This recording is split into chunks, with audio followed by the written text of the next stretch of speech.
Hey, Mike Giardi, what's up, buddy? Hey, good to see you, John. Good to see you. The Patriots are in even more of a driver's seat position heading into this weekend's matchup against the Cincinnati Bengals. We will discuss why, as well as Cam Newton, Stephen A. shenanigans. Yeah, we'll get into it just a little, but I promise it's not going to be that much. The All 32 podcast featuring Mike Giardi begins now. Touchdown! The New England Patriots select Drake Maye. He's got the ball, and that's the ball game. All right, welcome into the All 32 podcast. John Zannis alongside Mike Giardi, whose mouth needs a little bit of a break. He might have had a little dental work this year, but that's how he stays pretty. And he's no worse for wear. But I'll try to get you through this as we head into this weekend's matchup. Patriots taking on the Bengals, of course, who may have Joe Burrow back. We're going to talk about why that may or may not matter. But first off, quick shout out to our sponsors. We start out, of course, with Prizepicks, #1 daily fantasy sports app in all of North America. Pick more, pick less. It's that easy. Download the app, code CLNS. Get 50 in your lineups when you play your first $5 lineups. And of course, Ethos. Protect your family with life insurance from Ethos. Get a free quote at ethos.com/all32. Once again, Ethos, that's ethos.com/all32. Application times may vary, as may the rates. And now, Mike, let's get into the newest thing that happened. Anybody who stayed up and watched the Thursday night football game between the Buffalo Bills and Houston Texans saw what happened. The Bills lost, falling a full 2 games behind the Patriots. Could go to 2.5 this Sunday if the Patriots win, but it really just matters. Those 2 games in the loss column, Patriots own the tiebreak in the division. There's no way Buffalo can catch them, and they've won that first head-to-head. Now that December 14th matchup doesn't appear nearly as important. There was a vibe or a feeling that might be for the AFC East.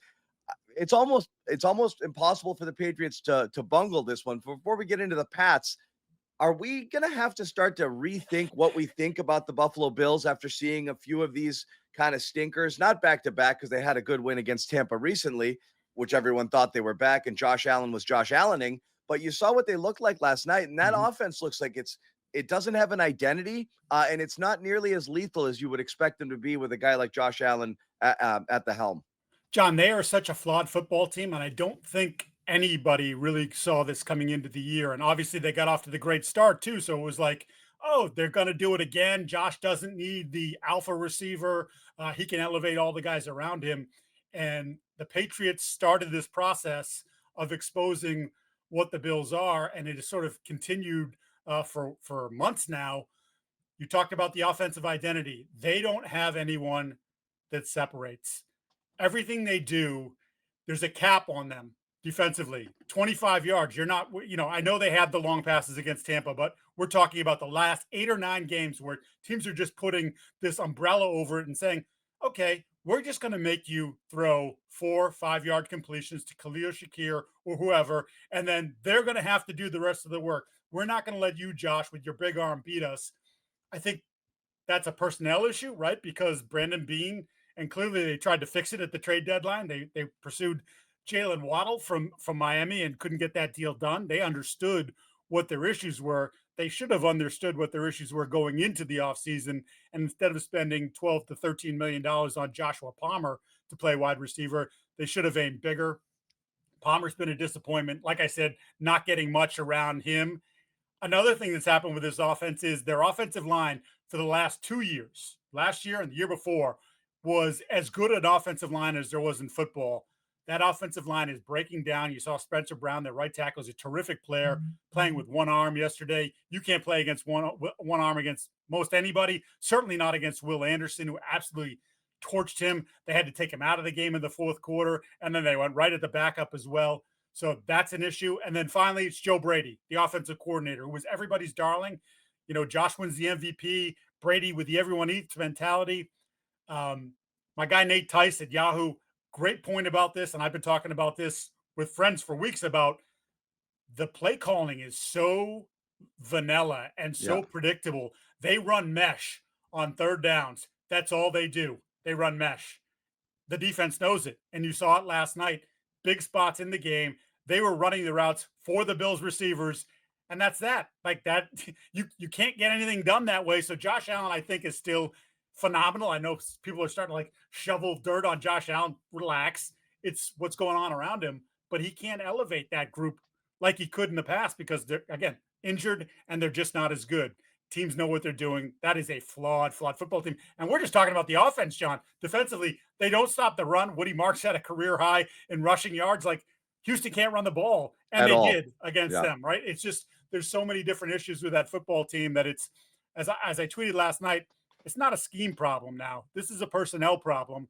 And you obviously, at this point, you can't fix that. You got to wait until the offseason to start tinkering with the roster. Yeah, and it was something to see an offensive line that's been so dominant. And again, you talk about Joe Brady. He comes in last year as the interim OC, and they reestablished an identity by really running the ball and running behind those guys. And, that's what they really got them going here.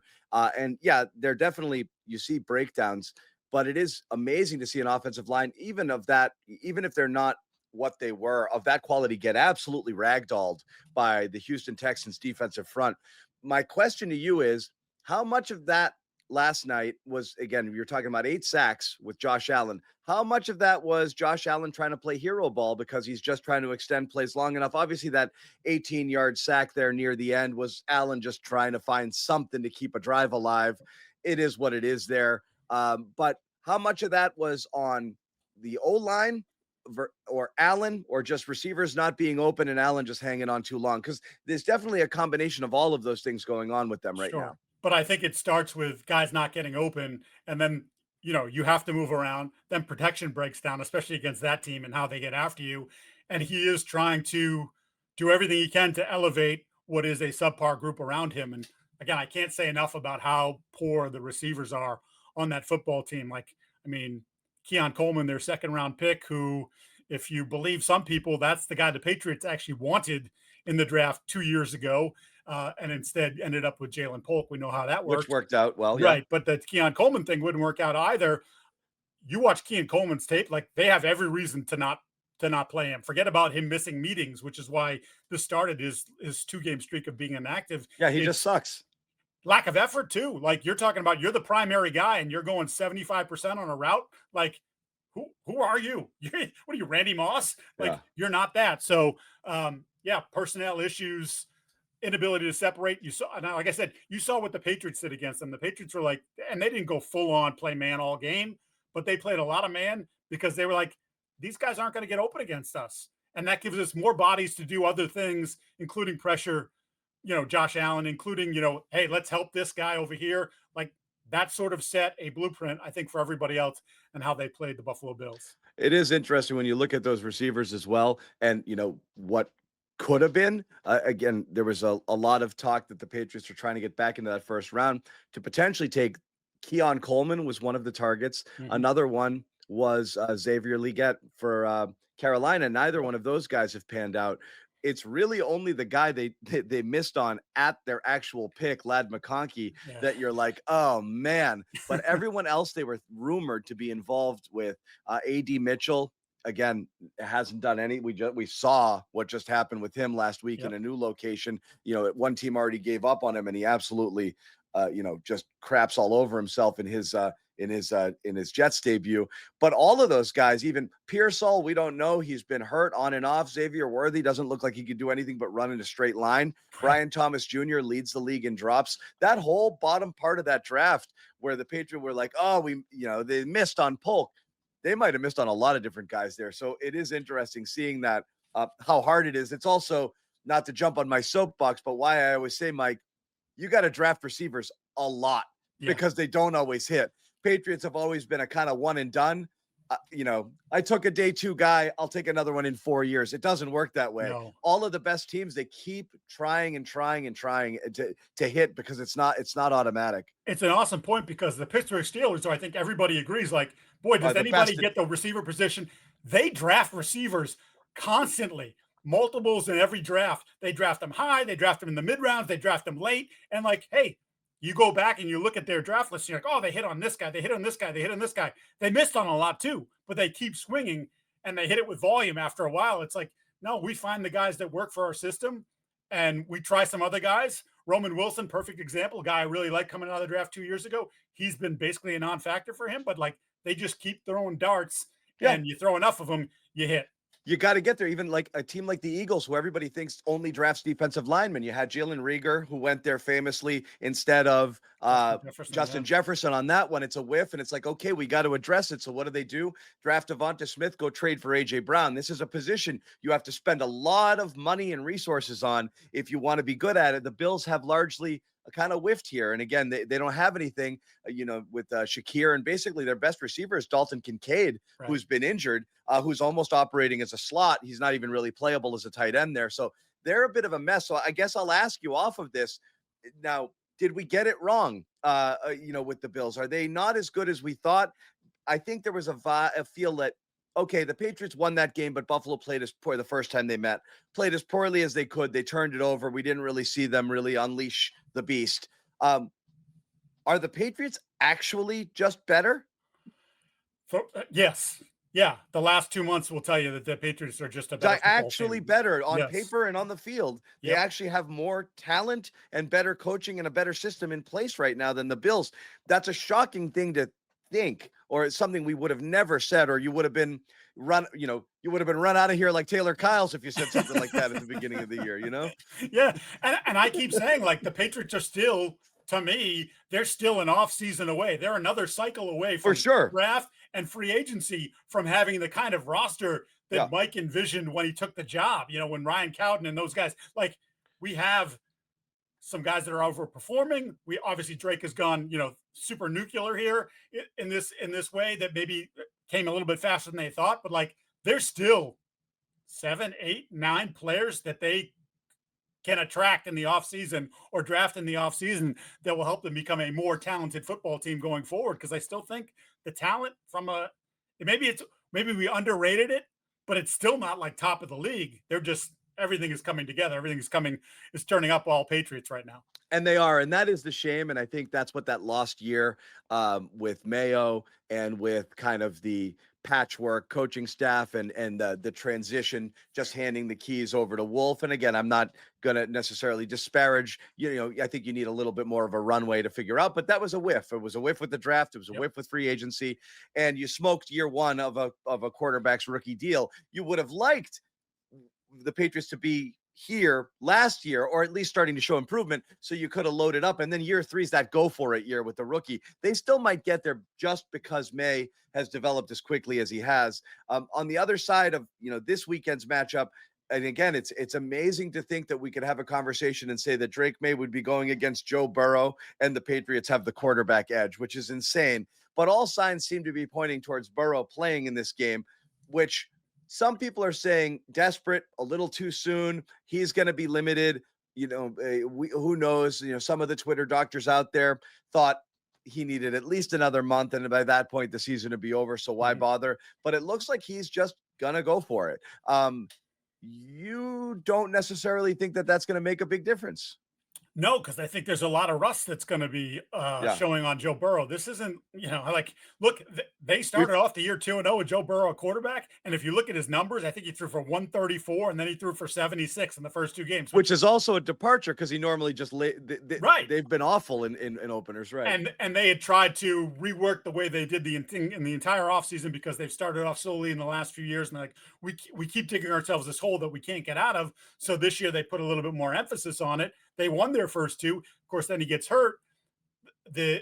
I think it's kind of crazy, for as good as he is, that you think he's just going to show up, have his first real full practice 2 days ago, Wednesday, Thursday, basically work with the first team for the first time all the way through and say like, oh, he's going to come in Sunday and throw for 375, 4 touchdowns, and it's going to change the whole nature of the game. Is he better than what Joe Flacco's giving you? Probably. Although, look, Joe's got the AC joint problem, which I think you're starting to see a decline in his play the last couple of weeks. I think that's why. I think the shoulder is cooked. So there's part of that. And Burrow wants to play. So there's a whole bunch of things here with Burrow in the offense, and you just got to get him in there. And he's the franchise quarterback. Hey, you're paying me. I want to play. I want to try to help get the team out of this spot. They're still holding on to this slim idea of a playoff spot, which, that division is not great. So if you're going to do it, you're going to have to win the division. They have 2 games with Baltimore. They have a game with Pittsburgh. So they have a chance to, if they can take care of some business here, they've got head-to-head matchups where they can sort of swing the division. So I got to believe, A, that he's good enough to go. They're not going to risk their franchise quarterback.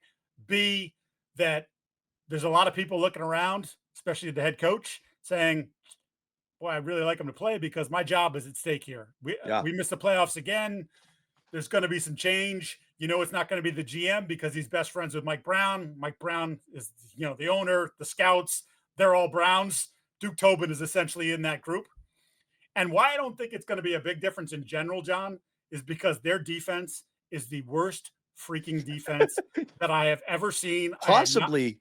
Historically, yeah. DVOA, I think Aaron Schatz said it's the worst through 11 weeks since 2000. Yes. And when I watched them this week, I mean, he's not lying. The stats aren't lying. Like, you can manipulate these things sometimes. No, they can't tackle. They can't rush the passer. They can't cover. But other than that, they're fine. Like, I mean, honestly, they can do nothing. And Zach Taylor is at like wit's end. I was listening to his press conference on Monday, and they're like, well, like, why can't you tackle? He's like, I can't talk about it anymore. I don't, like technique, but like it's personnel. Well, why don't you change? Well, who am I supposed to put in? Like, this is what we have. Trey Hendrickson's not going to play. He's obviously their best defensive player. He's been out for a while. Cam Taylor-Britt, who's their best corner, he's out with a foot injury. He's having surgery on that. So like, they're a mess. So even if Joe Burrow can somehow throw for 350 and 4 touchdowns, he's still probably going to have to get the 35 or 40 points because I just don't see how the Bengals can stop the Patriots. It's unbelievable, as you said. they can't rush the passer. They can't cover anybody. They can't tackle. But at least they also don't try hard. Because you've got plenty of games late in the game where guys seem disinterested too. So they've got problems left and right. Is there any possibility of sometimes you get you fire a coach and that you get a bump? You get Joe Burrow coming back. Not that Flacco hasn't performed well. He has, but you get that little juice. Our leader is back. Let's fight for him. Let's play for him. I wonder whether that is enough to at least get them to try harder, because again, there have been some effort issues there with that Bengals defense as well. Yeah, I think that that's clear. Like, he's their guy, so there should be a little bit of energy if he's back in the game. But is he going to make guys tackle better? Like, literally just can't tackle. Is he going to be? Or can you run with Kayshon Boutte down the field, or are you going to be able to handle some mesh concepts and different sort of patterns where the Patriots are trying to fool the linebackers, young linebackers, by the way, fool them, play with their eyes? Like, I don't think that Joe Burrow can help that part of it. So, yeah, he could energize the offense. They could score some points. There could be some more energy in that stadium than there's been. He's also done, Jamar Chase isn't playing. Jamar Chase playing and T. Higgins with Joe Burrow back. And if Joe Burrow's hitting on all cylinders, okay, you could make the argument that this could be a fourth quarter game. But they just don't have enough. Yeah, and you do wonder defensively, and we'll get more into Drake Maye in a moment, but it's amazing to me. And again, the Patriots haven't had their bye, but Drake Maye leads the league in passing yardage, has yet to eclipse 300 yards in a game. And I do feel like the national media, the doubters that are left, and this doesn't matter much, but we know how narratives are built. You don't have that. I mean, you saw what's his name, Bryce Young last week put up 448 or whatever he did. You don't have that May 425 and 4 touchdown game yet. He doesn't have that on his resume where he just goes absolutely nuclear and just lights up a team. And this is just ripe for it here. So we'll see what happens as far as that's concerned, but this could be a pad those MVP stats game for Drake Maye. We are going to talk a little bit about Maye. He found himself in the news, kind of like a drive-by, a bystander, caught a stray there in a little bit. But first, Mike Giardi is going to serve up a little bit of information on our top line sponsor here, and that, of course, is our pals over at Prizepicks. Yeah, this episode is pretty much every episode on CLNS brought to you by Prizepicks. You and I make decisions every day, but on Prizepicks, being right can get you paid. Don't miss any excitement of this football season, and we are in the thick of it now. We're starting to, playoff computations. We're talking about, can they have the number one seed, all these different things. Get involved with Prizepicks, the number one daily fantasy sports app in North America. Simple to play, just pick more or less on at least 2 players' stats. And if you get your picks right, you could cash in. You can go as high as 6 players. You can also cross sports if you just don't want to strictly do football. We've got basketball. We've got hockey. Everything is happening right now. And the thing that I love about this, I keep stressing this, is now this is like the only fantasy sports app that allows you to stack the same player multiple times, up to 3 times. So, for instance, Drake Maye, as we're teasing, we're talking about Drake Maye versus Cincinnati. Do you like his passing yards? Do you like his touchdowns? Do you like his rushing yards? All these different things. They give you the opportunity to stack 3 times in the same lineup. You could do that only on Prizepicks. So download the Prizepicks app today. Use the code CLNS to get 50 in lineups after you play your first $5 lineup. That's code CLNS to get 50 in lineups after you play your first $5 lineup. Prizepicks, it's good to be right. And folks, I have some picks. And you are right sometimes. Yes, I am right sometimes. So we are stacking Drake Maye. Longest completion, more than 37.5 yards. He's done this for the last 5 games. Just off Mac Hollins' long reception, more than 15.5. And for the Bengals, I'll pick one Bengal. Noah Fant, the tight end, more than 19.5 yards, which, look, Patriots, that's still their weak point. That's what they can't do. Yeah. Right. That's their weak point on defense. And if Joe Burrow is playing, unlike the last couple of weeks, Joe Burrow will actually throw to the middle of the field. Michael Penix, he doesn't do that. Justin Fields doesn't throw it anywhere. Joe Burrow will do that, and that could be a spot. So Noah Fant more than 19.5 yards. Those are my prize picks for this week. I love it, Mike. I will say I do the same thing. I don't mix and match sports, even though a lot of people do. And I oftentimes don't even mix and match games. I like to lock in on one. At most, I'll do a time frame, 1 o'clock, 4 o'clock. But like, I can't be all over the map, right. Wondering what's going on. So I focus on one game. And the easiest thing to do on the other side of things is always the tight end. I wish I had the numbers there, but I'm just that Adam Driver gif, just more. All the time, no matter what the number is, because again, that is one of the Patriots' Achilles heels. And you do like Drake Maye in this one a lot too. So again, as Mike said, if this is your bag, you like to do this stuff, no better place to do it than Prizepicks. Speaking of Drake Maye, and I'm going to preface this by saying, and I know you agree, that it absolutely pains me to give oxygen to the uninformed, almost brazen, buffoonery of, all of the stuff that we see on those, talking heads shows and Stephen A and this and that, and just the ego and the arrogance behind this whole situation and Drake Maye being caught up in it, but it's at least worth a quick one-off. Cam Newton, who might be the worst of all of them, because I don't think this dates back to him as a player. Yeah. He's a capital F fraud, just in terms of his persona, how he carries it. I just feel like everything's inauthentic, but also in this case, it's not super informed. You have some people on that network who are trying to talk about things that are actually happening. And then you have Cam Newton saying weird things like, I don't believe Drake Maye is a good deep ball passer, when the numbers show you that he's insanely good. So this comment has got made the rounds. He's called them fool's gold, that the Patriots are fool's gold. And I don't think that that's a ridiculous take, to be honest. But because they came out of nowhere, we didn't know who they were on paper. Some of it doesn't necessarily make sense. So it is what it is there. And we'll talk about whether or not the fool's gold thing is an appropriate label with the Patriots. But that makes it to Drake Maye. Drake Maye goes on the radio over at WEI and has this to say in response to Cam Newton. Familiar with this guy, and he played for the Patriots. Cam Newton said the Patriots are fool's gold. That was his words, not mine. Do you hear those things? Do you react those things? Any comment on that? Oh no, I don't even. I don't even know what show he's on. I think they get paid to make remarks and make certain comments. So, just worried about what people in our organization think and worried about what we think and my teammates think. And, everybody's going to have different opinions. So we should go out there on Sunday and worry about ourselves. Who is Kareem Garcia? Pedro. I don't even know who that is. But then Stephen A. can't believe it. Cannot believe it. And here's Stephen A.'s quote. Hold on. Let me remove the Drake. Here's Stephen A. Drake Maye. Drake Maye is a liar. First Take is a #1 morning show. Don't tell me you, an athlete, you don't know that.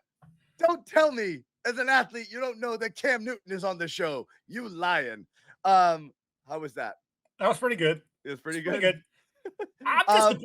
Can I just tell you? I don't consume that program, but I do occasionally like to go down the Stephen A. wormhole because he can be entertaining. I do like sometimes he makes me laugh. I'm just like I like him. I'm not going to sit there and listen to him for an hour. He's got his radio show too. I'm not doing that. But like there are moments where I'm like I like Stephen A. He makes me laugh. What are we doing though? Like to call someone a liar, like even if it's he was being serious. Like it wasn't not like he was being serious, but like that to me is like over the line. And I don't think Drake did anything crazy there. I don't think it was like I don't think he was crapping on the show, crapping on Stephen A. Cam Newton, who was his hero growing up, like as he told us before, when the Patriots released Cam Newton in 2021, I believe it was, that he was mad at the Patriots. Like I think he was just entering North Carolina or maybe a senior year in high school. Like that was his guy. We saw him earlier this year do the Superman thing, right, where he scores the touchdown and he paid homage to Cam Newton. Like there's a lot here. Anyway, quickly, what I'm going to say is, if you go back and read or listen to what Cam said, especially after this response, it's the most nonsensical. I mean, literally doesn't make sense. As to your point, he says he's not the best deep ball thrower, not a good deep ball thrower. The numbers, which you can tweak stats sometimes, right? You can't tweak this. Just put the loop on of the deep ball throws this year. Better than anyone else. Quarterback rating, all the things that you want to throw into there. So it just seems disingenuous. It's like, I'm going to stick on this point. I'm going to stick on the Patriots. I don't believe in the Patriots. I'm going to stick on the point that I don't believe that Drake Maye is that guy yet. And like, what more evidence do you need? I guess he's waiting for them to win a Super Bowl. It's just, yeah, I mean, I get it. But look, and I do want to discuss that because I think it's fair. I think skepticism is fair. What I will say is what cracks me up about this particular topic is that Drake Maye is the biggest aw shucks, like, oh geez, he's Cam Newton's a hero of his. And like, there's no reason to believe this is not one of those, like, I don't even know who you are. It's just simply not him. Yep. Also, and I've said this before, like, I'm a boomer. I still have cable television. My entire career in life revolves around sports and sports content. I consume a lot of it. I spend my days with it. I had no idea Cam Newton was on First Take. I see him up there. I see some viral clips. It all blends together. I don't have a freaking clue. To think that a 23-year-old that's never had cable and never will, who is at practice in the morning, is going to watch a show on television is almost laughable. So, the level of arrogance of like, don't tell me you don't know who I am, that part cracks me up, and taking on the Drake Maye. But I'll ask you outright, is it fair? Because I do think we've seen this, right? And I think, people, it's recency I don't know if it's bias, but it's like you saw the Commanders last year. Mm-hmm. You saw the Magic. Everything about Jaden Daniels was real. And again, injuries this year have kept him from repeating that. And I don't think you're talking about him as somebody you're concerned with or as a bust. It's not like he tailed off, but they got hurt. That team was probably not as good as their record was last year. He breathed life into the entire organization, elevated the play of everyone around him. They arrived ahead of schedule. And when they ended up in the conference championship game, they got absolutely demolished by a much better, complete all-around team in the Eagles. And everyone just shrugged their shoulders and be like, okay, they were kind of frauds. They got through with their schedule, matchup based. They were able to survive in the NFC, but when they played a real team, they're nowhere near those guys. And then you see the drop off this year. Sure. And so I think a lot of that is affecting whether people are going to allow themselves to fully buy into the Patriots this year. Because again, on paper, Kayshon Boutte, Stephon Diggs, nowhere near his prime as your receivers. You don't have, you've got an offensive line that's just coming together outside of Christian Gonzalez. Maybe there's other interior defensive linemen. There's not those big stars. People aren't buying it yet. Do you think some of that criticism is justified? Well, skepticism, I should say. Yeah. Well, just to start, like, if people are viewing what the Commanders are doing now, and like, sort of ascribing that to the Patriots, like, let's worry about next year. Next year happens. Like, we can talk about the schedule's going to be harder, all these different things. Like, we'll get there when we get there. For now, the skeptics can look at the schedule this year, which is, again, the third easiest since 1978 or whatever the updated numbers are from Aaron Schatz at FTN. That's real. Like, you can't but they're winning the games. So, and then you look at the AFC in general and you say, is there a dominant team in the AFC? Well, we just looked at the Bills and we both agreed the Patriots are better than the Bills. We didn't expect that. It's not just record wise, like, they're playing better football than the Bills. The Chiefs currently aren't in the playoffs. The Ravens currently aren't in the playoffs. Like, there's all these things that are happening in the AFC that say it's wide open. You look at Denver, the current number 1 seed, right? Do you fear Denver? Their defense is awesome. Bo Nix is not. Yep. So, like, that's a gettable team. If you play Denver in the playoffs, you're not going to be like, oh, this is over. The run ends here. No, like, you're going to think, if you're healthy, that you have a real chance to win. So to me, you can be skeptical because it's happened faster than we thought. They haven't had they're not beating all comers in the league because they don't have to play them, but they're doing what they're supposed to do. They have 2 really big wins at the time, Buffalo and then recently Tampa Bay. And, like, Drake Maye is playing as well as any quarterback in the National Football League. You put all those things together and you can be skeptical, but, like, this team for this year is real. Yeah. And I guess it's, like, relative, right? Because it might be real for this year. And if you stack up all the competition, I don't even know, you look over into the other conference, that there's a team that's like, and again, Philly, just based on their physicality and their defense and their lines, even though the offense is a total mess right now and the play calling and this and that, that's just a hard team to play with just because the personnel is so good. And you're always wondering, is someone like that kind of out of your league just because they've just got too many horses there? But everyone else, I mean, you're looking at division leaders, the Cowboys, give me a break. The Packers weren't necessarily what we thought. The Lions, good, not great. The Bucks already played them. The Rams, absolutely, I like what they're doing, but are they invincible? No. So it doesn't matter which conference you're in. There's not like a Golden State Warriors equivalent of, like, back in the day there. And there's not a Chiefs from a few years ago or someone. It's like, well, when you run into them, because again, the Chiefs, vulnerable. The Bills, we've seen them. You've played them. So I guess relative to this year, there just feels that there's a lot more parity, and the Patriots doing what they're doing, playing a clean game and having a quarterback who can elevate the play of everyone around him, puts them in that conversation. I think that's totally fair. Yeah, you get the why not us vibes. This is the 2004 red. Why not us? Like, literally, you look around and you go, I'm not afraid of them. I'm not afraid of them. Like, if we do what we're supposed to do, we can beat any one of these teams. On the topic of Drake Maye, one of the amazing things about him this year is, again, we mentioned he leads the league in yardage, which is great. He's the best deep ball, passing percentage throughout, which is amazing, throughout the NFL, which is really amazing. But when you look at his overall completion percentage, again, ridiculously high, or hovering around 72%, would put him as a top 5, top 6 all-time, passer in terms of accuracy. But also this, we talked about the personnel, the completion percentage over expected. Some of these throws are not easy to make. This isn't check down Charlie here. He's making tough throws into tight windows, or layering passes, throwing deep here. And I think our friend Andrew Callahan had tweeted that it has a chance to be one of the most successful or efficient passing seasons since Next Gen started tracking that in 2018, CPOE, which is a great stat, honestly, because it tells you a lot about the quarterback and the type of throws that they're attempting and completing. But what's led to this, right? Because this is a guy, the most amazing thing about Drake Maye conversation, period, to me, Mike, is that he was the most, a year ago, before he got in there, the fear was he's the most raw prospect. And in less than a year, he looks like by far the most polished prospect. A game ago, all the announcers, the broadcasters say, this guy, has the feel of an 8-9 year veteran. Everything is slow for him. But they were talking about mechanics, lower body, the arm motion was a little too long, all of these things. What's gone into this leap for him just in terms of and you look at another guy like JJ McCarthy, he's a friggin' mess mechanically right now, and he needs to go back in the lab and fix a ton of things.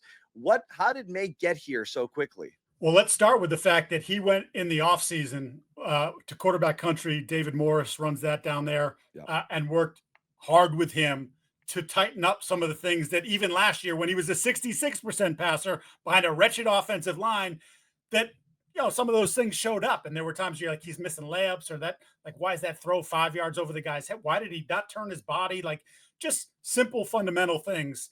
And then they've harped on it since this coaching staff got there, and Josh McDaniels, who is a bit of a quarterback whisperer, right? So you have him working on things to make sure that fundamentally he is sound consistently. Not every time, because look, stuff happens. Pressure, whatever, you feel it. And then that's where the innate ability takes over. And I think Mike Vrabel had a great quote about it this week, where he's like, look, they spent a lot of time working on it. Josh McDaniels, quarterbacks coach Ashton Grant, which he can't seem to mention Josh without mentioning Ashton, but whatever, doing a good job, where they spend time working on that, but they also work on the off-platform stuff. And, this is where the innate ability comes in. And as Vrabel told us, it's like Greg Maddux. He's like, do you think someone taught Greg Maddux how to paint the corners exceptionally well? No, like, he just had that ability. Now, his pitching coach, Leo Mazzone, was awesome. Like, certainly helped refine that. But, like, that was just the talent, the knowledge, the experience. It's all coming together. And that's what you're getting with Drake now, even 20 some odd games into his career, where he better understands his mechanics. He physically knows that he can make any single throw, and he can do it in pretty much a variety of ways. But now, because of that experience, John, there's the knowledge of knowing he knows the answers, or knows a lot of the answers. So, hey, they're showing me this. That means this coverage is behind it. That means this guy, if he runs the right route, is supposed to be open, and that's where I'm going with the football, and then just putting it on him. And there were times last year there were a lot of times last year where Alex Van Pelt and that offense didn't give him the answers, or the receivers didn't have the answers for him that they should have had, and it led to inaccurate balls, or that was more difficult than it should have been. This year, it's balls on the spot. He's giving receivers the ability to run after catch. They're one of the best teams this year in football, yards after catch, which, again, when you look at the collection of talent there, you're not like blown away by it, but he's giving them by putting it on the right hip, not the wrong hip, like over and over again. He did it in the first game, and I got a lot of criticism because he threw for 270 or something, and 30 of 46. And I said, I had him for 14 bad decisions, bad throws. And like, well, you're saying basically all but 2 of his incompletes. I'm like, no, some of those negatives were on completions, because you're supposed to put the ball in certain spots. After week 1, that's pretty much gone away. He is not flawless, but like, he is consistently putting the ball where it needs to be. I brought up a couple examples. The hole shot to Kayshon Boutte in the comeback win over Buffalo on the last drive, the game-winning drive. The hole shot to Mac Hollins against Tennessee. Unbelievable throw. Great feel. He dropped one in the bucket to Stephon Diggs down the sideline in that Tennessee game.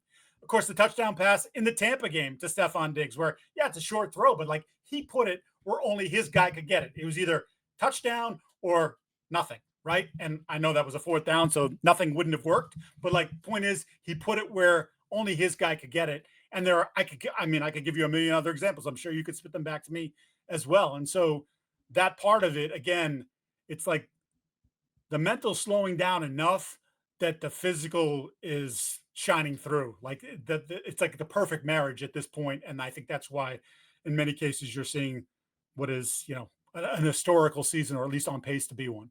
And it's amazing when you talk about, Mike Vrabel, giving him credit, like, I love the Maddux comparison. It's like, look, man, he's just good. Like, I don't know what to tell you. Like, you see Mike Vrabel towing that line between, like, I don't want to pump his tires too much, but would be disingenuous for me to stand up here and not say that, like, yeah, we're kind of amazed with where he's at right now and just how good he is in such a short period of time, in contrast in contrast to how Bill Belichick would handle it, year 17 of Tom Brady. Yeah. So, I thought, Tom did some things well, some things we could do better. So it is crazy. Both he and Josh, McDaniels is very quick to give it up, in terms of it's that, again, McDaniels talks about him like he's a genius. Like, I'll say something that I think is really complicated, and he's like, got it, and then moves on. And the thing I like the best, in addition to all of the stuff you talked about with the mechanical and the work ethic and all of that stuff and the natural talent, is he's just not an error repeater. Once he realizes, I shouldn't do that, then he just doesn't do that. And then he just moves on. And you see some people, it's the hardest thing in the world to not float back into bad habits, So if you had bad mechanics, or if you had a process and you're trying to fix that, to not go back to it is crazy. You and I know this, Mike, trying to golf, no matter how many lessons we take, we're going to revert back to whatever weird, ugly, awful swing we developed, when we first tried playing the game, because that's just what feels it's so hard to do that. And Maye's been able to do it incredibly well. Maye, obviously the top and most important player on the entire team, and certainly the offense. You could argue Milton Williams is the most important player on the other side of the ball. I think, Christian Gonzalez is in that conversation as well. But what Milton Williams has done, and being able to elevate the play of that defensive line and be as good as they've been against the run while playing base nickel the majority of time. And that's a conversation that came up this year. I was going to get your thoughts on that after this, but just in terms of being able to replace Milton Williams, who's now out a minimum of 4 games, which was a bummer because you saw him get hurt. You saw him try to come back. That usually indicates not too bad. They decided, bad enough to move him to IR, which means he's out for the next 4.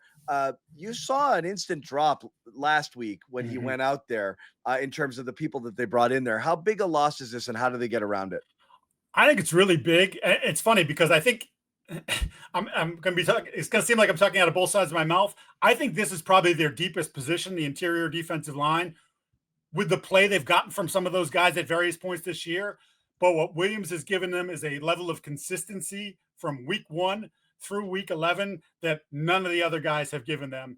And it's the motor too, where, and Vrabel's talked about this, where you see him as a wide receiver screen and it's not even on his side, but who makes the tackle?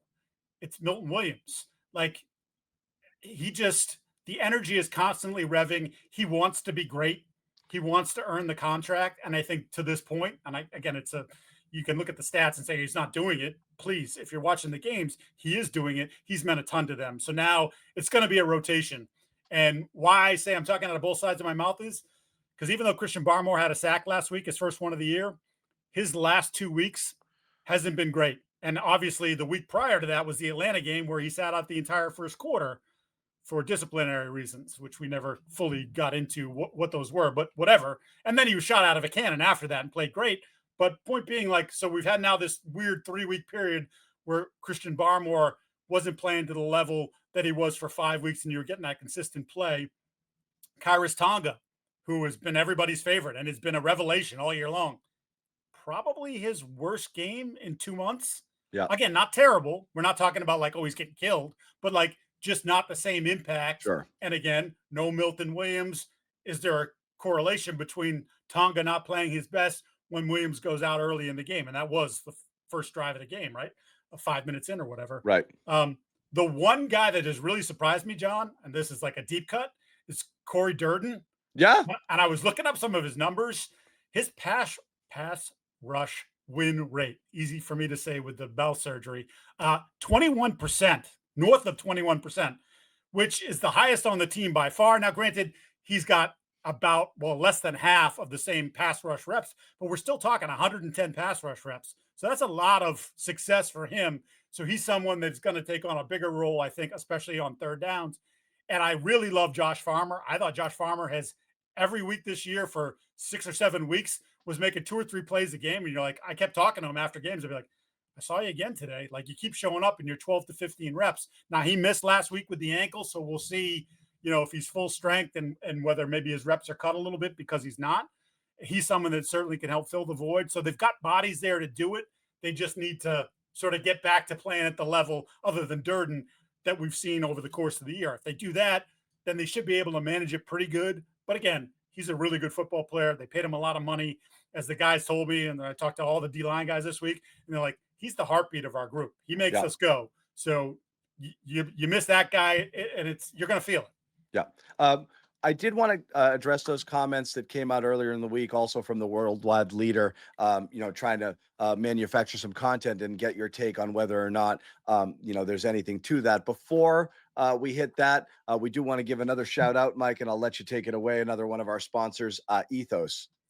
Yeah, John, I talk about Ethos all the time, and I like bouncing it off you because wife, kids, like, you want to make sure that when you have your family that you do everything you can to protect them. And it's like, as I said before, when I was single, who cares? Like, can I get life insurance? What do I need that for? But now all of a sudden you got a house, you got a wife, you got kids. You want to make sure that everybody's protected. And Ethos is phenomenal at this. And the thing about it is, it's so freaking easy to do. And who doesn't love easy? I hate dealing with people. You can do all of this online. Because it is an online platform, makes life insurance fast and easy. Protect your family's future in minutes, not months. No complicated process. 100% online. No medical exam required. All you got to do is answer a few health questions, and you get a quote in as little as 10 minutes, and you can get same-day coverage without leaving your house. And life insurance is more affordable than you think, and you can do it based on your budget. You want $3 million worth of coverage? Ethos can help you. If you want to do as little as $2 a day, Ethos can do that as well for you. Pay $2 a day to get it done. So protect your family with life insurance from Ethos. Get the free quote at ethos.com/all32. Again, that's Ethos, ethos.com/all32. Moving on to the thing we were talking about just before, in terms of the Patriots, one of the strengths, we talked about Milton Williams anchoring that defensive line in the rush defense, league best 80-something yards per game, which has been outstanding. But the Patriots do play base nickel pretty much. They play at third highest rate in the NFL. And honestly, that's very standard in today's NFL. However, Mike, we've seen a trend, recently with a lot of teams utilizing, sometimes you see, 13 personnel, 3 tight ends on the field, a 6th O lineman coming out there. And the idea is, again, there's always these shifts. You're going to go light, we're going to go heavy, and we're just going to stuff it down your throat. That being said, despite the fact that the Patriots have done this, they've still been pretty successful, and been able to handle this. Now, I will say this with the caveat that, having worked in this business, I know how this game is played on the content side. You come up with a segment and I force you to say something. And the segment on this show was find me the fatal flaw of each team, which means I don't necessarily think that this is, but you made me say something bad, so I'm going to say it. So again, grain of salt in terms of the analysis, but it is fair to ask, with the Patriots playing a base nickel defense, if they run into a team like the Colts, who, you see what they're doing with Jonathan Taylor in that offensive line and just ramming it down people's throats. The Ravens aren't quite the same as they were, but, a team like that, that can really, really, really do that. Even with Milton Williams back, do you see that as being a potential problem, or they're fine the way they're playing it? So I think the Patriots have told you how they're going to handle it, and they showed you in that Buffalo game when they started out with what I would call their heavy front, which was Tonga, Williams, Barmore, and then your 2 edge guys in Chason and Landry. You played with the 2 linebackers, and you were in essentially a 5-2-4, and that was your base for that. And say, okay, we're not going to let you do this. We're going to make you try to throw the ball against us. And then, you start to work in the nickel package with Marcus Jones. And I think that will be the approach for any of these teams. So, like, we feel really good about our ability to stop you when we put Tonga on the field between Williams and Barmore. And even though, look, people run at Chason, that's a definite thing. People will go at him and have success there. He blows a couple edges every single game. I think Harold Landry on the other side is physically, he's beat up. And I think you've seen that in a sort of a little bit of a drop off in his play, but I think they feel pretty comfortable with that. And they say, well, we trust that our back 4 can handle whatever you're going to throw at us. And when you look at the teams you're talking about, I mean, you're not going to fear the Ravens receivers. Zay Flowers is good. He's not, He's not Randy Moss in his prime or whatever you want to say. Pick the best receiver in the league, Jamar Chase. You're not going to be afraid of that.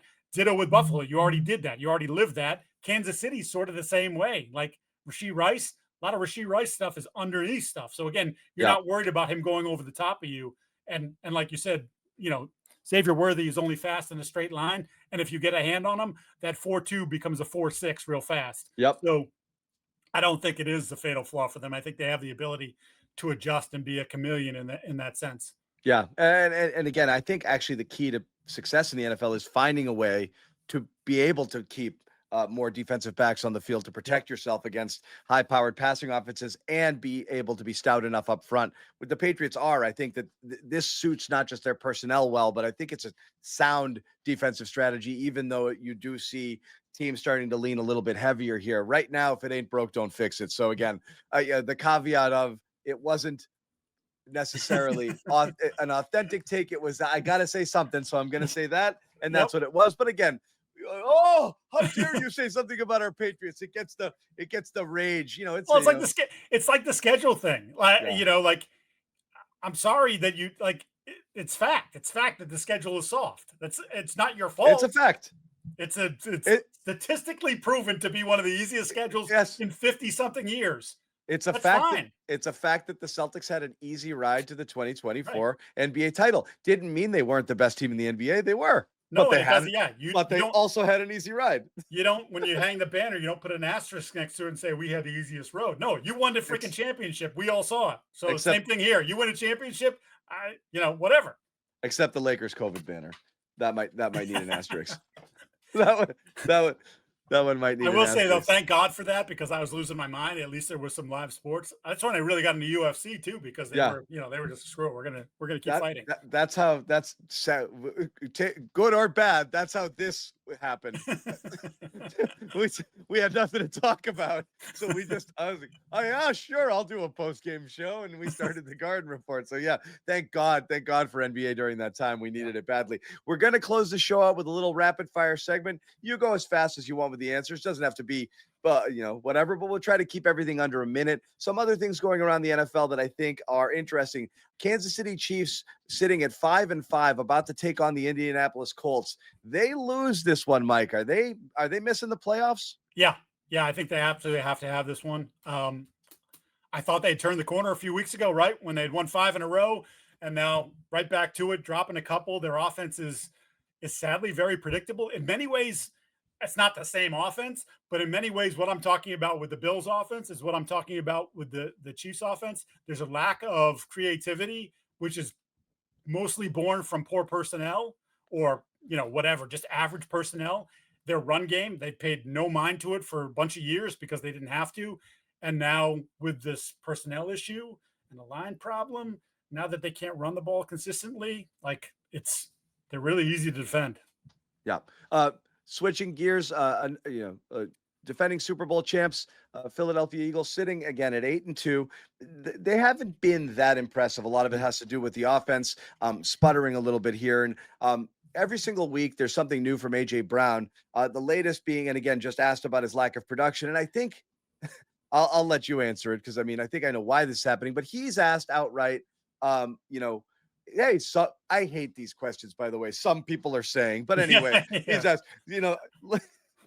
people are saying you're not the same guy you once were.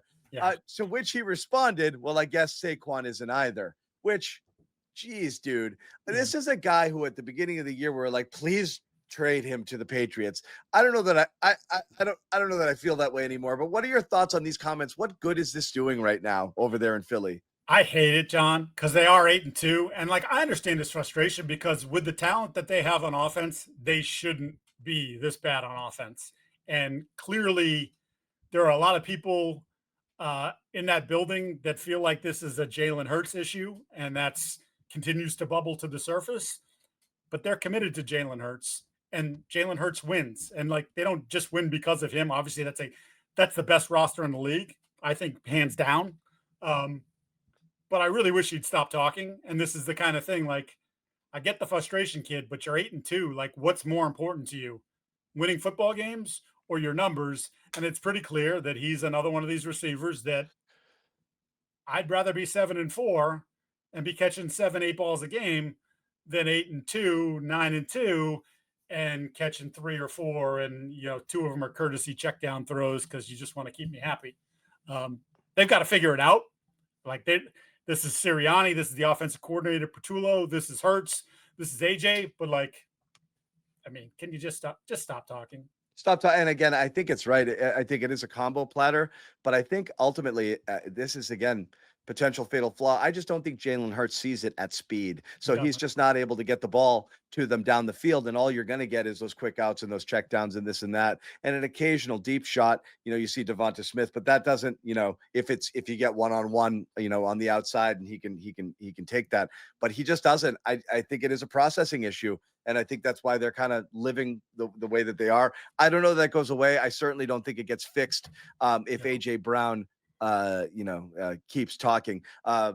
Staying on the quarterback conversation here, we know, we've talked a lot about Drake Maye, Jaden Daniels, and you even see Caleb Williams starting to get it a little bit. I'm still dubious. And I think of those three, I'd be most concerned still about Caleb, but you got to feel that those three organizations, barring injury or anything unforeseen, feel really good about where they are. But then you've got that wave of next three quarterbacks that's come in there.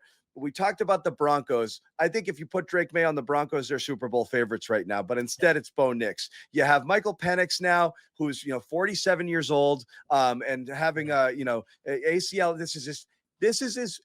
This was the craziest stat with Penix. In his 8 combined college and pro seasons, 8, he's ended the season with a season-ending injury 5 times. Yeah. So you've got that issue there, and you're not even sure whether you've liked what you've seen on the field enough. And then J.J. McCarthy, who, again, granted, missed a lot of time, had the injury and this and that, but looks like a total mess, super confused. What do those teams do heading into the offseason here? I think the answer is probably you got to go another year, but that's a scary place to be when you're like, I don't know if my franchise quarterback is my franchise quarterback. Yeah, I think Peyton's married to Nix for at least another year. Like, that was his chosen guy. And again, they're winning. So, and he's had some ridiculous fourth quarters. So, like, you watch 3 quarters and say, this guy is absolutely one of the worst. And then in the fourth quarter, he goes absolutely nuts. The McCarthy one's interesting to me because Kevin O'Connell is terrific with this, and obviously helped revive Sam Darnold. And there's even some people giving him some credit for, sort of rehabbing Daniel Jones behind the scenes last year for the month and a half that he had him in the building before he went to Indianapolis. JJ's really talented, but he doesn't know how to play the position. And so there's mechanical issues, which they're trying to fix on the fly, which is difficult, especially after last year when not only did he have the knee surgery in August, but then he had complication and had to have another surgery. So the moment you think at least we can get him to do some stuff on the side, we can't even do that because he's got to go under the knife again. So this is just they're trying to serve 2 masters, all right? They're trying to win football games, but they're trying to develop a young quarterback. And right now those 2 things are not working. I think they're gonna have to be in a real veteran quarterback market to give competition for McCarthy next year. You saw this happen with Tua and the Dolphins in Flores' year. It was obvious up top. It's like, play this guy. I'm like, but Fitzpatrick's winning us games, And you do wonder if Wentz wasn't dead, would they have to? I think Wentz would still be the quarterback. Would he have to go back? I mean, I really do think that was a bit of a soft benching because behind the scenes, they didn't really like what they saw. And if Wentz didn't completely fall apart, with his injuries there, I wonder what would have happened. And then the Penix thing is unbelievable because he still hasn't played enough games in the NFL to even know what he is. He's only got 12 starts now between this year and last year because he missed time earlier this year before the injury. So they're in the worst possible place because now they are clearly headed for because if you've watched Kirk Cousins, it's over. And they shipped their draft pick out. Well, and that's the thing. So you could be angling for a top 5 pick, which could be the the silver lining in the season gone wrong, and you don't even have the pick because you had to draft James Pierce 26th overall after drafting Jalen Walker, another edge rusher, at 15th overall, and you sacrificed your future first-round pick to the Rams. So the Rams could actually win a Super Bowl and end up with the top 5 pick. I don't know how many times that's happened in history, but like that things are shaping up for them. So yeah, they're a mess because this is a partial tear of the ACL. Like even the generous rehab 9 and like months. recovery is the start of next season. Yeah. So not even training camp, it's the start of next season. So you're going to have to get yourself another quarterback in there, someone who can hold down the fort. And I don't think it's going to be Kirk because Kirk can't play anymore. The arm is gone, the mobility's gone. Like it's a disaster. Yeah. So they're in like the worst possible place, I think, because they picked the guy 8th overall when they dumped 160 million into Cousins a month earlier, and neither guy can play. Ugh. Mind-boggling. We could do, hours on just what the Falcons have done with their assets, over the course of the Falcons years. have done. Yeah, with the Pitts, Kyle Pitts situation, a luxury, and Bijan Robinson, which again is fine. Drafting a quarterback after paying 180 million for another one here, and then just dishing this pick, like, oh my goodness gracious, they've got some talent on that team. They should be in a much better place if they weren't getting in their own way. Speaking of getting in your own way, I guess Shedeur Sanders doesn't do himself any favors with how he carries himself. And I think, he rubs a lot of people the wrong way. But he now is going to get, for the first time ever, an NFL start at quarterback with a full week of starters reps under his belt to prepare and to go out there and try to rewrite the narrative here. Do you have any, I'll ask 2 questions. One, do you have any, belief that he might be a capable NFL quarterback or will show something this weekend? And are you rooting for or against him? Because I'm all over the map on how I feel about whether I kind of want to see him succeed because it would be a better story. Yeah. But I don't know. I mean, it's, Have we ever spent so much time talking about a 5th round quarterback? Brady, 6th. But but I mean, right. Yeah. Right. But nobody expected that. Like Yeah. when they drafted him, it wasn't like, oh my God, I can't believe they got him in the 6th round. It was like, okay, they got a developmental quarterback, and he ended up turning out to be maybe the greatest quarterback ever. He falls to the 5th round. They draft Dylan Gabriel, 3rd overall. Gabriel outplays him. Shedeur keeps getting hurt, even though he's not playing games. Like he's missed preseason games. He's missed time during the season because of random injuries that popped up. So no, I don't think that he's going to be anything. Should I root for him? Some of this is his own doing, right? Obviously, and it's his dad's doing, just the way he propped him up and all that stuff. But at this point, it's like the narrative around him is crazy. Like people are like just attacking him, and then the reverse, people are attacking the people that are attacking him. And we had this whole conversation about, I can't believe Kevin Stefanski didn't get him any first team reps. Hello. That's how the league works. They don't get first team reps. At most, you get you get a couple. Like that, the rage over that was insane. We did this last year, right? When Drake got 30% of the reps when Jacoby was a starter to begin the year, and it was like, okay, you get it. And Jacoby wasn't all that psyched about it, by the way, nor should he be, because it's not something anyone does. But you're like, he's the 3rd overall pick. He's going to be the quarterback before the year's over. So, like, we're going to get him sometime. Shedeur was a 5th round pick who was number 3 on the depth chart. Like, that's not happening. It's not happening. Not happening. So, but it's fun theater either way. Whatever you want, you don't want mid, right? I want to see him light it up or have the most spectacular, 6 for 32 with 5 picks, that you've ever seen. There. And then Cam Newton can come on first take and tell us how he's the best young quarterback in football, and you want to start your franchise with him. We'll see. Lastly, coming full circle this weekend, the Patriots will not be facing Jamar Chase, who was suspended for spitting on Jalen Ramsey. But while that's justified, you can't do that to anybody. And the suspension was certainly warranted. You think Jalen Ramsey might have, could have, should have deserved a little something here too. So yeah, he gets thrown out of the game. Ramsey does for punching Chase, right? Because they didn't see the spit, and he punches him. Earlier in the game, he tried to hurt Jamar Chase, just like a nasty play that nobody talked about. It didn't get flagged. I'm like, and then if you know Jalen Ramsey, like, we're not talking about Mr. Sportsman of the Year. Jalen Ramsey fractured a Jaguars team that you remember pushed you in the AFC Championship game in whatever that year was, 17, 18, 16, whatever season it was. That team should have been good for a long time, even with or without Blake Bortles at quarterback. They had a young team. They had Calais Campbell. They were stacked. He helped really fracture that entire team because of the kind of dude he was. People were fighting him in the locker room.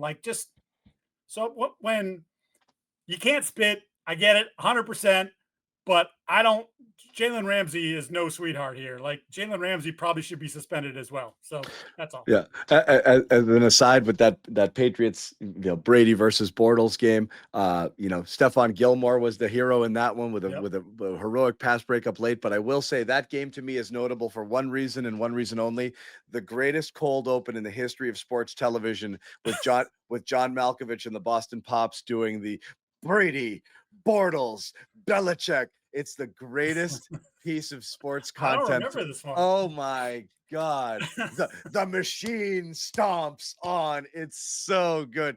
For anyone out there who hasn't watched it, go Google it and watch it. It's the best thing. It's the best piece of content. And the coach of those Jacksonville Jaguars? Doug Marrone, your offensive line coach. Doug Marrone, your guy. And that's it. We're going to put a bow on it with that one. We do appreciate you guys hanging out and me filling in for Giardi, who I think was fine and I think was faking it, but I'm okay. He looks fine to me. And you know what the thing about it is, this is like my Jordan flu game. Yeah. Just fighting through the pain. Ugh. Yeah, I don't know how I did it. Yeah, I do feel bad. We had to put a Mike Petralia podcast on ice because of technical difficulty. So Mike did try to bring you content earlier in the week, and it just it seized up. But you do see Trags. I think we had him on another one of our Pats shows, so you can check that out if you haven't already. As you know, the All 32 podcast is a proud member of the CLNS Media Network. Subscribe to the Patriots Press Pass YouTube channel, where you can get all of that. You get Giardi, you get Callahan, you get Bedard, you get Barth and Hines, you get Taylor and Cadlick, you get Doug Kyde and Michael Hurley. Yeah. I don't know who you don't get. So again, if you want good football content, good Patriots content, make sure you subscribe there. Couple quick shouts out once again to our sponsors: Prizepicks, #1 daily fantasy sports app in all of North America. Pick more, pick less. It's that easy. Download the app today. Code CLNS 50 in your lineups when you play your first $5 lineup. Prizepicks, it's good to be right. And also protect your family with life insurance from Ethos. Get your free quote at ethos.com/all32. That's ETHOS, ethos.com/all32. Application times may vary, as will rates. Giardi, it was fun. Thanks, Mikey. Yeah, it was fun. And we got a good one. Sunday will be fun. If Burrow's playing, it just adds a little juice to it. Thank goodness. Yeah, exactly. Because right, it is a bit of a slog. The one bad thing about the easy schedule is there's less juice. This definitely provides a little bit more. I do wonder, I'll ask you this question before we go. Is Jerod Mayo sitting there somewhere rooting for the Bengals so he'll have one thing over this year's team? Because that's the one thing that Jerod can hang his hat on, was that Bengals win last year, his high point. Yeah, probably. Yeah. That's even if he's watching. I don't even know that he's watching football anymore. I don't know, but we do thank you guys for watching this show. For Mike Giardi, I'm John Zannis.